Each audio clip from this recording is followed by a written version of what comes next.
ओम नमो भगवते वासुदेवाय। मैं प्राण स्वरूप कृष्ण आपके सामने कृष्ण दर्शन शास्त्र की सीरीज लेकर उपस्थित हुआ हूँ। आज का चैप्टर है 119, जिसका शीर्षक है सृष्टि पर बचेगा कौन। सृष्टि पर बचेगा कौन। तो पिछले वीडियो में मैंने बताया था कि सृष्टि जो आप देख रहे हैं वो सृष्टि है, या मैं आपको बताऊं चांद तारे गगन नभ आकाश पाताल ये बताऊं। पहली बात तो जिस धरती पर आप रह रहे हैं आप उसको ही देख लें, उसको ही संभाल लें। आपके लिए यही बहुत बड़ा कृत्य होगा, बहुत बड़ा आपके ऊपर जिम्मेदारी है। जो भी मानव सभ्यता रह रही है इस युग में, इस धरती पर, उसके कंधों पर बहुत बड़ी जिम्मेदारी है। तो सबसे बड़ी जिम्मेदारी तो भगवान के कंधों पर है। अब आप कहेंगे भगवान कहाँ है? भगवान तो आप में ही बैठा हुआ है। हर किसी के हृदय में भगवान बैठा हुआ है। आप अपने भगवान को जगाते क्यों नहीं? अपने भगवान को जगाइए, अपने भगवान के आगे शरणागति पाइए, अपने भगवान के आगे नतमस्तक हो जाइए। आप प्रत्येक के हृदय में भगवान बैठा हुआ है। अपने इष्ट को नमन कीजिए। रोज़ाना सुबह उठकर नमन कीजिए और उनसे बोलिए, प्रभु हमारा दिन तेरे हवाले, हमारा दिन तेरे हवाले। जो भी आपके प्रिय इष्ट हों आपके हृदय में ही बैठे हुए हैं, जगाते क्यों नहीं उनको? जगाओ। और ये जगाने का वक्त आ गया है। सब मानव अपने अपने इष्ट को जगाओ ताकि जिम्मेदारी इष्ट संभाल लें और आप बंधनों से मुक्त होने लगें। इष्ट जब जिम्मेदारी संभाल लेते हैं तब आप बंधनों से मुक्त होने लगते हैं और आप शीघ्रता से देव योनि की तरफ कदम बढ़ाने लगते हैं। क्योंकि आप खुद सोचें, ये बर्थ डेथ की साइकिल में आते जाते आप कितने जन्म और पालेंगे आने वाले 300 सालों में। 300 सालों में स्वाहा होना है सब कुछ, है ना। कलयुग इतना महाविनाशी आ रहा है कि आप समझ नहीं सकते। आज की ज़िंदगी आपसे खींच खींच कर चल रही है, आगे की ज़िंदगी आप कैसे जिएंगे आप खुद सोचिए। तो क्यों अगले जन्मों की प्रतीक्षा करते हैं? इसी जन्म में भगवान के क्यों नहीं हो जाते? देव योनि पाइए, मोक्ष पाइए, और फिर जब सतयुगी संसार हो जाए तब जन्म लीजिए उसमें, सतयुगी संसार में, सतयुगी बन के देवकुल में आके, हैं, सतयुगी मानव बन के जन्म लीजिए। अब कलयुग में जीने के लिए कुछ नहीं धरा। सभ्यताएं की सभ्यताएं समाप्त हो जाएंगी। हाँ, कुलों का विनाश हो जाएगा। आपको अपने वंश वृद्धि चाहिए, कुल की वृद्धि चाहिए तो ईश्वर के होइए। जो सतयुगी मानव हो जाएंगे उनकी वंश वृद्धि चलेगी और वो सतयुगी मानव होंगे और मोक्ष पाएंगे। मोक्ष पाने के बाद वो जब सतयुगी संसार हो जाएगा तब उसमें जन्म लेंगे। अब मैं आपको बता दूं कि ये जो महाविनाश का युग 10-12 साल जो चल रहा है इसमें आपदाएं आएंगी और मनुष्य की समूहों में मृत्यु होगी। मनुष्यों की समूहों में मृत्यु होगी। तो आप उन समूहों का हिस्सा ना बनिए। आपकी मृत्यु हो, सुंदर मृत्यु हो और वो मोक्ष पाएँ आप। और मोक्ष पाने के बाद जब 300 साल बाद सतयुग शुरू हो जाए उसके बाद मोक्ष, जो आज इन 10-12 सालों में जो लोग भगवान की तरफ प्रवृत्त हो जाते हैं और इस जीवन के बाद मृत्यु में मोक्ष पाते हैं, इस जीवन को पूरा करने के बाद मृत्यु में मोक्ष पाते हैं, उनका जन्म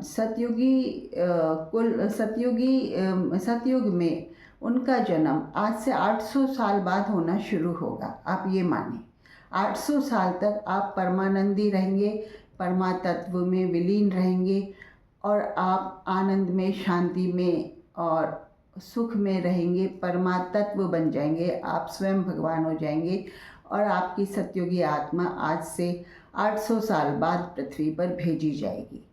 जो लोग सतयुगी बनना नहीं चाहते, कलयुग के मानव की तरह ही आचार विचार व्यवहार करना चाहते हैं, उनकी दर्दनाक मृत्यु होंगी उनका जन्म मरण इन 300 सालों में कैसा होता है, कैसा नहीं होता, कैसा आने वाला जन्म आता है, मृत्यु आती है, उसका कुछ लेखा जोखा नहीं है। जो मानव अपने को परिवर्तन नहीं कर पाएंगे, परिवर्तित नहीं कर पाएंगे, अच्छे कर्मों की तरफ नहीं जा पाएंगे, ईश्वर का सुबह उठ के नाम नहीं ले पाएंगे, ईश्वर की शरणागति नहीं हो पाएंगे, वो मानव अगर बहुत ही नीच या बहुत ही अधोगति वाले हैं तो उनकी क्या लीला होगी, क्या नहीं होगी, वो मैं आगे के वीडियोस में समझाऊंगा। पर आप सतयुगी बनिए। अपने अंदर जो भी कपट, मैल, छल, कपट, वासना, गंदगी, अश्लीलता, क्रोध, लोभ, मोह, माया, ये अब आप स्वार्थी ना रहिए। स्वार्थी ना रहिए। स्वार्थ किस काम आएगा? स्वार्थ को क्या आप ऊपर लेके जाएंगे? सब कुछ इधर ही तो छूटेगा। किसको पकड़े बैठे हुए हैं? पेट्रोल डीजल की किल्लत हो गई, पेट्रोल डीजल मिलना बंद हो जाएगा तो आपकी कार यूँ ही हो जाएगी ना, सड़क पे पड़ी पड़ी जंक में तब्दील होगी ना। उस कार पे क्या आप सवारी करेंगे? पैदल चलना पड़ जाएगा। ऐसी भी स्थिति आ सकती है। तो बहुत उलट पलट फेर बदल होगा प्रकृति में, और इन 10-12 सालों में आप संभल जाइए, संभल जाइए। तो प्रभु की वंदना सुबह शुरू करने लग जाइए, अपने अपने इष्ट को जगाइए, क्योंकि इस कलयुग का मुकाबला करना आपके अकेले के बस की बात नहीं है। आप टूट जाएंगे, मर जाएंगे, बिखर जाएंगे। इस कलयुग का सामना करने की बात ईश्वर के रूप में ही है। जब ईश्वर आप में प्रकट हो जाएगा, उद्घोषित हो जाएगा, वही रूप इस कलयुग में सामना कर सकता है और मोक्ष प्राप्ति का रास्ता आपको बता सकता है, आपको मोक्ष का रास्ता बता सकता है।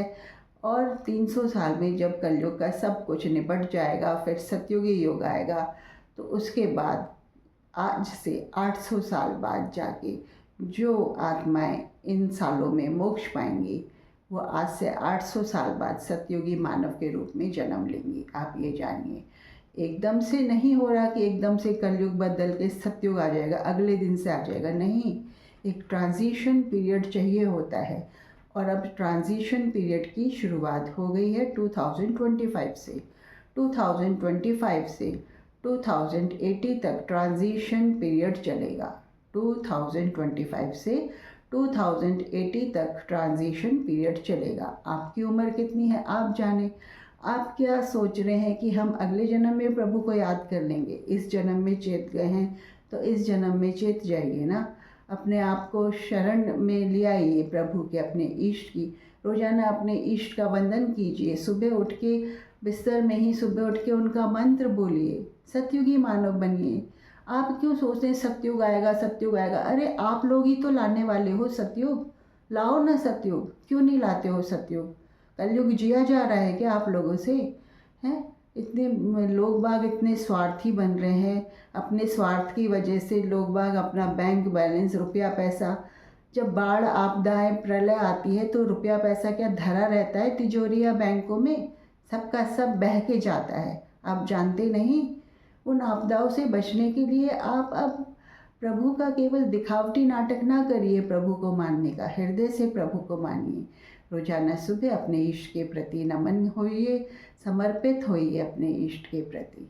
हाँ, आप इष्ट के प्रति समर्पित होंगे, अपने प्रभु को अपने हृदय में आसीन करिए, प्राण प्रतिष्ठा करिए अपने ईश्वर की, जगाइए उन्हें अपने अंदर, और कलयुगी मानव ना बन के सतयुग मानव बनने की तैयारी कर लीजिए। हाँ, ये वक्त ऐसा आ रहा है, 2025 से 2080 तक ट्रांजिशन पीरियड है, और 2080 के बाद कैसा पीरियड चलेगा मैं बता नहीं सकता, क्योंकि मौतें ऐसी होंगी, ऐसी होंगी, ऐसा विकराल रूप कलयुग का आएगा कि जो सतयुगी इंसान है वो सहन नहीं कर पाएगा। तो जो भी सतयुगी इंसान है, कृपया करके अपने इष्ट को समर्पित होइए, और बस तन मन वचन कर्म से सबसे अपने इष्ट को समर्पित होइए। अपना तन मन सब कुछ अर्पित कर दीजिए। धन भी कर दो तो क्या है, धन कौन सा आप ऊपर लेके जाते हो। इष्ट को दे दीजिए। जब इष्ट आप में प्रकट हो जाएगा तो वो खुद आपकी लीला संभालेगा। जैसे इस शरीर में मैं संभाल रहा हूँ कृष्ण, तो लीला तो मैं ही संभालूंगा, है ना। हर किसी में कृष्ण अवतरित हो जाए तो कहना ही क्या, है। प्रभु को सबल बनाइए। आप सारी आत्माएं असुरों की तरफ क्यों जाना चाहती हैं? हैं, असुरों को क्यों सबल बनाना चाहती हैं? क्यों विकारों में ग्रसित होकर बैठी हुई हैं? हैं, जो लोग रिश्वतखोरी करते हैं, भ्रष्टाचार करते हैं, अनाचरण करते हैं, अश्लीलता में जीते हैं, विलासिता में जीते हैं, ये क्या मेरे को सबल बनाते हैं? ये क्या कृष्ण को या विष्णु को या पॉजिटिव एनर्जी को सबल बनाते हैं? ये नेगेटिव एनर्जी वाले असुर हैं। इनसे मुक्त होइए, ये नेगेटिविटी एनर्जी से मुक्त होइए और अपने आप को पॉजिटिव एनर्जी में तब्दील कीजिए, तभी आप मोक्ष पाएंगे। हटाइए नेगेटिविटी। अपने अपने लेवल पर हर मानव प्रयास कीजिए। हर मानव अपने अपने लेवल पर सतयुगी बनने का प्रयास कीजिए। कोई भगवान कल्कि का इंतज़ार तुम क्यों करते हो? अपने भगवान अपने हृदय में अवतरित कीजिए। कल्कि का अवतरण अभी नहीं हो रहा। कल्कि का अवतरण होगा 2040 में। 2040 में अभी वक्त पड़ा है। बदलो अपने आप को। चलो तैयार करो अपने आप को, तो सृष्टि पर बचेगा वही जो ईश्वर को समर्पित हो जाएगा। ठीक है। जय श्री राधे।